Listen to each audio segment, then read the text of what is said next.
तो कॉल। अब बात आता है कि शेयर कैपिटल में कितना आएगा, कितना अमाउंट। सबसे लास्ट को फॉरफिट किया तो कॉल्ड वैल्यू 10 है, तो 10 और राजू का 1000 शेयर है, तो इसका मतलब आपका 10,000 आ गया। अब फॉरफिचर में कितना है, फॉरफिचर में 3 करके आएगा, लेकिन 1200 तो 3600 रुपये आएगा। और जबकि अलॉटमेंट में कितना आना चाहिए, 1000 × 3 3000, जिसमें से 600 एडजस्ट हो रखा तो 2400। और कॉल में कितना है आपका 4000। तो आपका देखो 3 2 5 4 9 10। तो ये यदि आपका ओवर सब्सक्रिप्शन होता है और उसका वही शेयर फॉरफिट होता है तो आप इस तरीके से करोगे। ये जो हम फॉरफिट हम पढ़ रहे थे, और ये फॉरफिचर क्या था, फॉरफिचर एट पार था।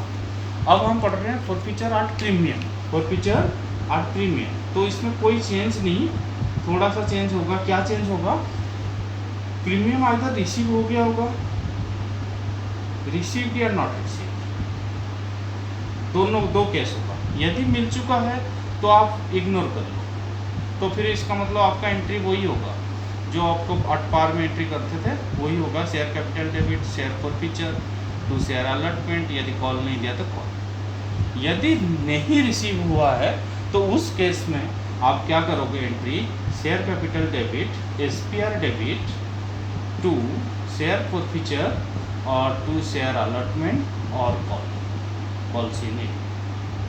तो बस इतना ही फ़र्क होगा। क्या हो जाएगा, यदि नहीं पे हो रखा है, सिक्योरिटी प्रीमियम नहीं है, पे हो रखा है, तो उस केस में एसपीआर डेबिट हो जाएगा। अब देखो मैं एक क्वेश्चन दे रहा हूँ, तो आपको देखना पड़ेगा कहाँ प्रीमियम है। एप्लीकेशन 2 है, allotment 3+2, first and final call 5। तो आपको क्वेश्चन में ये दे रखा है 600 शेयर का फॉरफिट हुआ, उसने ये दिया था बट फाइनल कॉल नहीं दिया था। और एक 900 शेयर का फॉरफिट हुआ जिसने ये पे किया था बट अलॉटमेंट पे नहीं किया था, और उसका फर्स्ट कॉल भी मंगाया तो वो भी नहीं पे किया। तो इसका मतलब यहाँ पे लास्ट को ही दोनों के केस में फॉरफिट हो रहा है, बट यहाँ पे फर्स्ट कॉल दिया नहीं था, अलॉटमेंट दिया था, बट यहाँ पे अलॉटमेंट और फर्स्ट कॉल दोनों भी दिया। तो आपका देखो, आपका इस केस में क्या होगा, यहाँ पे प्रीमियम रिसीव हो चुका है, तो ये केस हो गया। तो इस केस में क्या होगा, 5 3 8 तो 10, तो शेयर कैपिटल में 10 आएगा, ठीक है। और कितना पे कर दिया, 3 2 5, क्योंकि इस 2 रुपये पे रिसीव हो चुका है तो उसको इग्नोर करना है, तो 5 रुपीज़ आपका शेयर फॉरफिचर में। और आपका अलॉटमेंट दे चुका है तो इसलिए अलॉटमेंट कुछ नहीं आएगा। और कॉल इन एरियर कितना आ जाएगा, कॉल इन एरियर में आपका 5। अब आप इस वाले ये में आ जाओ, इसमें देखोगे आपका प्रीमियम में क्रॉस लगा है, तो इसका मतलब प्रीमियम नहीं दिया है। जब प्रीमियम नहीं दिया तो यहाँ पे 10 रुपये से होगा, और प्रीमियम कितना, 2 रुपये नहीं दिया तो 2 रुपये। और आपका देखोगे कितना रुपया पे कर रखा है, जितना पे कर रखा है वो फॉरफिचर में, और जो नहीं पे किया, अलॉटमेंट नहीं पे किया तो अलॉटमेंट 5, और कॉल नहीं पे किया तो कॉल 5। तो आपका नंबर ऑफ शेयर 900, तो 900 से मल्टीप्लाई हो जाएगा। तो इसी तरीके से हम इसका क्वेश्चन सॉल्व करेंगे। तो फॉरफिचर यदि आप प्रीमियम होगा तो आपको देखना है, पहला पॉइंट प्रीमियम आइदर रिसीव या नॉट रिसीव। तो मैं आपको सब में प्रीमियम, जो जैसे ऐसे भी क्वेश्चन देता हूँ जिसमें सब में प्रीमियम हो। जैसे फॉर एग्जाम्पल मान लो application, allotment, first call, final call, तो मान लो 2 3 3 2, और सब में मैं प्रीमियम दे देता हूँ। इसमें 1 रुपये, इसमें 2 रुपये, इसमें 1 रुपये, इसमें 1 रुपये। तो आपका एक शेयर कितनी की है, 10, 2 1 3 1 4 1 5, तो 5 रुपये। तो आपको मैं दे रहा हूँ एक 600 शेयर था जिसमें ये पे कर रखा है, ये पे कर रखा है, ये नहीं किया और उसको ये मंगाया ही नहीं। और एक 900 शेयर है जिसमें ये पे कर रखा है, ये नहीं पे किया और यहीं से फॉरफिट कर लिया। और एक मान लो 1200 शेयर है जिसने ये पे कर रखा है, ये पे कर रखा है, ये भी पे कर रखा है, बट लास्ट को फाइनल कॉल मंगाया गया और वहाँ से फॉरफिट। तो फॉरफिट का पॉइंट देखो यहाँ, यहाँ और इसका यहाँ पे। अब इसका सोल्यूशन किस तरीके से होगा, पहला केस देखो, share capital debit, SPR debit होगा, क्योंकि ये वाला प्रीमियम नहीं दिया तो एसपीआर डेबिट होगा। टू शेयर फॉरफिचर, जो दे दिया, और जो नहीं दिया उसके नाम, क्या नहीं दिया, फर्स्ट कॉल या कॉल इन एरियर भी आप लिख सकते हो। तो ये केस 1 का सोल्यूशन किस तरीके से होगा, आप देखो सबसे लास्ट को तो नहीं किया क्योंकि 2 रुपये तो नहीं मंगाया, तो 8 रुपये से कॉल किया। और यहाँ पे कितना आप देखोगे, जो प्रीमियम रिसीव हो चुका तो उसको कंसीडर नहीं करेंगे, तो जो प्रीमियम नहीं दिया तो प्रीमियम 1 रुपया नहीं दिया, ये वाला। अब फोरफीचर में कितना है, 3 तो 5 रुपये मानेंगे, क्योंकि जो प्रीमियम दे चुका है उसको कंसिडर नहीं करना। अब फाइनल कॉल, फर्स्ट कॉल कितना है 4, तो 8154, और नंबर ऑफ शेयर 600, तो 600 से मल्टीप्लाई हो जाएगा। अब देखो आप केस टू में क्या होगा, एंट्री क्या हो जाएगा, share capital debit, SPR debit होगा। क्यों डेबिट होगा, क्योंकि अलॉटमेंट वाला प्रीमियम नहीं दिया। 2 शेयर फोरफीचर और 2 शेयर अलॉटमेंट। तो आप देखो यहाँ से फोरफीट हो गया तो 5 रुपये कॉल्ड कर रखा है, और फेस वैल्यू 5 कॉल्ड कर रखा है। प्रीमियम कितना नहीं दिया, 2 रुपये प्रीमियम नहीं दिया। अब आपका कितना फोरफीचर होगा, 2 रुपये, क्योंकि एप्लीकेशन में जो प्रीमियम है उसको रिसीव हो चुका है, और अलॉटमेंट में आपका आ जाएगा 5। तो नंबर ऑफ शेयर कितना 900, तो 900 से मल्टीप्लाई कर दो। अब यदि केस 3 के बारे में बात करेंगे तो उसमें क्या एंट्री हो जाएगा, share capital debit, SPR debit होगा, क्योंकि फाइनल कॉल नहीं दिया, फाइनल कॉल में प्रीमियम, 2 शेयर फोरफीचर और 2 फाइनल कॉल या कॉल्स इन एरिया। तो आप देखो सबसे लास्ट को हुआ तो 10, और फाइनल कॉल का 1 रुपये प्रीमियम नहीं दिया तो 1 रुपीज़ आ जाएगा। और आपका यहाँ पे रिसीव कितना हुआ, जितना भी टिक लगा है, 3 2 5 3 8, 8 रुपये फोरफीचर में, 3 2 5 3 8, और यहाँ पे फाइनल कॉल में 3, और नंबर ऑफ शेयर कितना है 1200। तो इसी तरीके से आपका कभी भी ये प्रीमियम हो तो इसको हम इस तरीके से कैलकुलेशन करेंगे। अब आता है, मान लो इसमें इसी केस में ओवर सब्सक्रिप्शन हो तो क्या होगा। मान लो 1000 शेयर है और application 2+1, allotment 3+2, first and final call कर दे देता हूँ 5, और इस बंदे ने ये पे कर रखा है, ये नहीं पे किया, और ये मंगाया ही नहीं, नॉट येट कॉल्ड, ये नॉट येट कॉल्ड, ये नहीं मंगाया। और इस बंदे ने अप्लाइड कितना किया था, मान लो अप्लाइड किया था 1200 शेयर, उसने 1200 शेयर अप्लाई किया। तो इस केस में फोरफीचर कैसे करेंगे, तो देखो एप्लीकेशन मनी रिसीव क्या हुआ होगा, एप्लीकेशन मनी रिसीव हुआ होगा 1200 इंटू इंक्लूडिंग प्रीमियम 3, तो 3600, जबकि इसको एक्चुअल कितना देना चाहिए, 1000 शेयर अलॉटेड, तो 1000 शेयर के हिसाब से देना चाहिए, तो 3000। तो इसका एप्लीकेशन में कितना एक्सेस आया होगा 600। जब इससे अलॉटमेंट मनी मंगाएंगे तो 1000 इंटू 5, तो 5000, जिसमें से 600 ऑलरेडी एडजस्ट हो रखा है, तो इसका मतलब आपका कितना आ जाएगा 4400, जो कि यहाँ पे नॉट पे।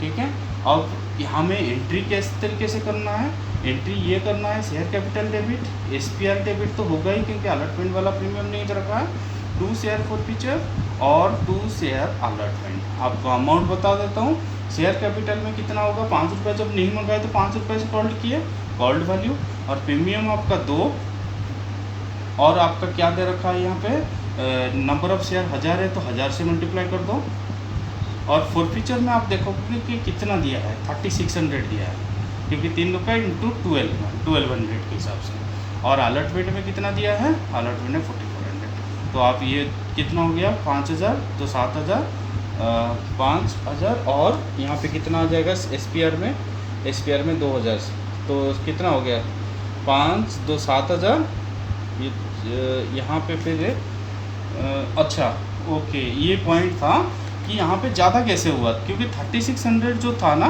3600 में प्रीमियम है, एप्लीकेशन में प्रीमियम है, तो आपका एप्लीकेशन में प्रीमियम है, तो एप्लीकेशन वाला प्रीमियम तो हमने यहाँ लिए नहीं, तो इसका मतलब आपका 3600 माइनस 1000 कैसे, क्योंकि ये जो 3600 है इसमें एप्लीकेशन वाला प्रीमियम भी है, तो इसका मतलब 3600 माइनस 1000, तो इसका मतलब यहाँ पे आएगा 2600।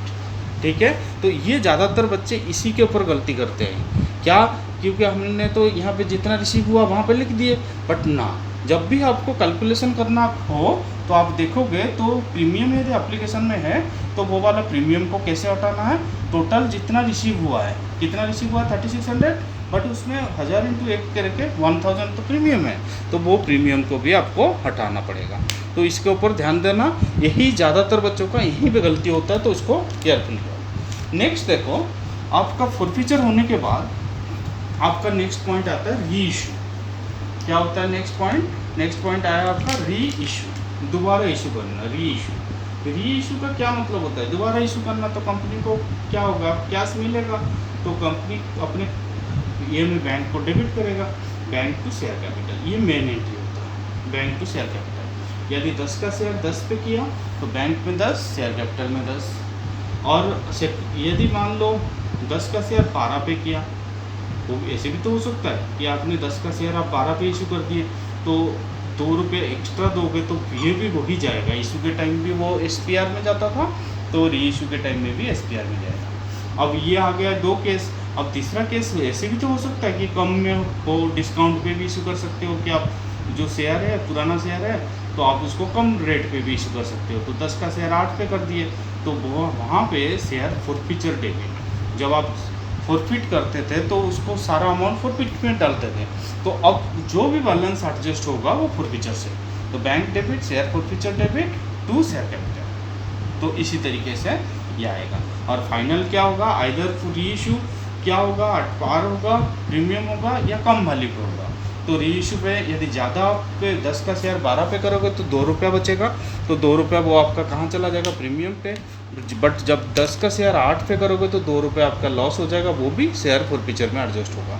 तो देखो कहाँ पे कैसे पता चलेगा हमें कि कितने पे हुआ, तो आप नोटिस करना, कितने पे हुआ तो वो होगा, तो वो बैंक पे आएगा, कितने का है वो आपका शेयर कैपिटल में।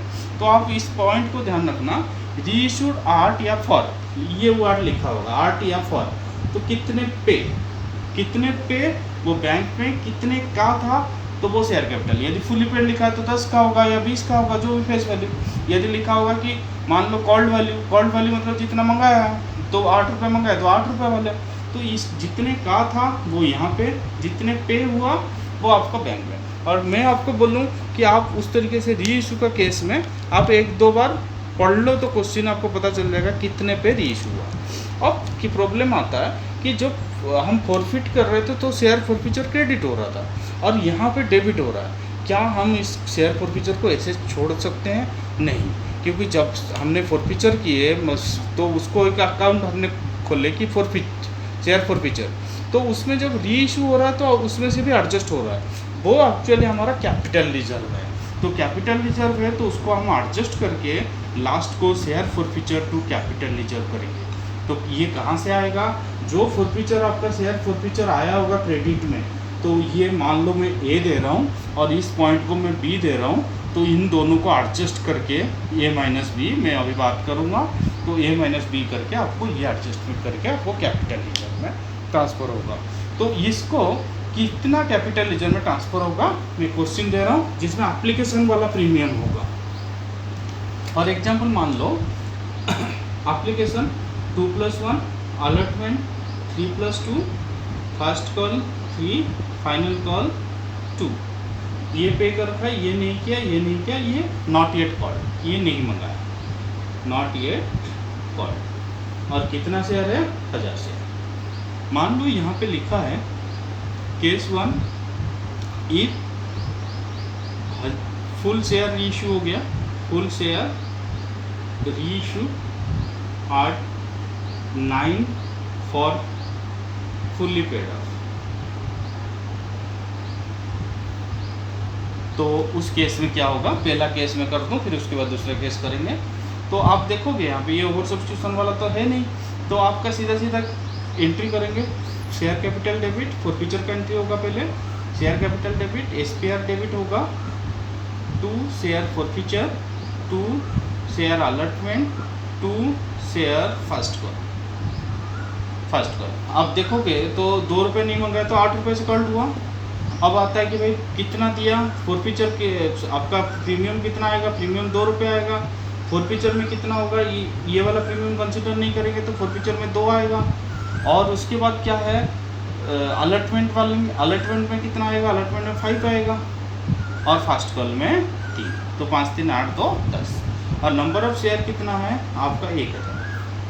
अब री इशू कितना है, री इशू हो गया बैंक डेबिट, री इशू कितने में, 9 पे हुआ, टू शेयर कैपिटल। आप देखोगे री इशू एट 9, तो इसका मतलब बैंक पे 9 पे हुआ, कितने का था, फुली पेड मीन्स 10, तो इसका मतलब शेयर फॉरफीचर डेबिट में कितना आ जाएगा, 1। और कितना शेयर फॉरफिट हुआ है, पूरा 1000 शेयर, तो इसका मतलब 1000 से मल्टीप्लाई करता हूँ, तो ये फॉरफीचर हो गया, ये री इशू हो गया। और सबसे लास्ट